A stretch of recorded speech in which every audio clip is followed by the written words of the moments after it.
Daniel Lippman is a reporter covering the White House for Politico, and he joins us now from Washington, D.C. Daniel, great to have you on the program. Flynn pleaded guilty to lying to the FBI about contacts with Russia's ambassador to the U.S., and for 2 years, the Justice Department defended its prosecution of Flynn. So what do you make of this decision now to drop the charges? Where is this coming from? Well, President Trump, he has attacked the legal basis for these charges for a few years. Flynn himself tried to reverse himself out of that guilty plea.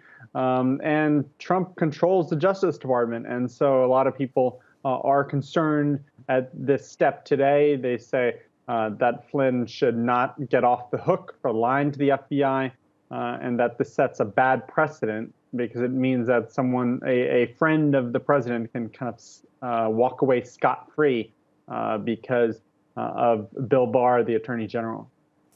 What does this mean for the Mueller investigation and the FBI, especially those that served during the Obama administration as they'd investigated Trump campaign advisors' ties to Russia and the 2016 election?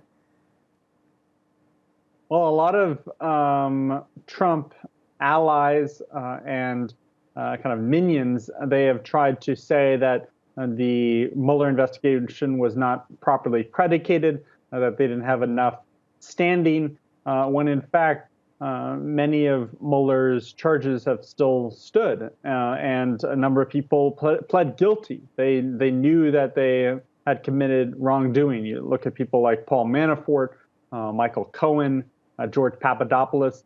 Those convictions or those guilty pleas, they all stand. That has not changed. And so Flynn was probably going to get a pardon if he did not get exonerated here. But it feels like a deliberate process to try to get one of the president's friends free in terms of any way they could. And he could even return to the White House eventually. Mm-hmm. How has Trump responded, and what does this mean for him? Is this more vindication for him over the Russia investigation? Well, it is vindication, but those year and a half, 2 years that we were spent in the Russia investigation, that's not going to go away, and that really tarnished his presidency. And so, he feels good about this, but it's going to be very hard for him to win re-election with unemployment so high. And so it's kind of a paper victory because most Americans are concerned about the pandemic. And many of them feel like Trump has not properly responded. And so this Flynn matter seems a little distant to many Americans' concerns right now. Okay, we'll leave it there. Daniel Lippman joining us from Washington, D.C. Daniel, thank you for your time.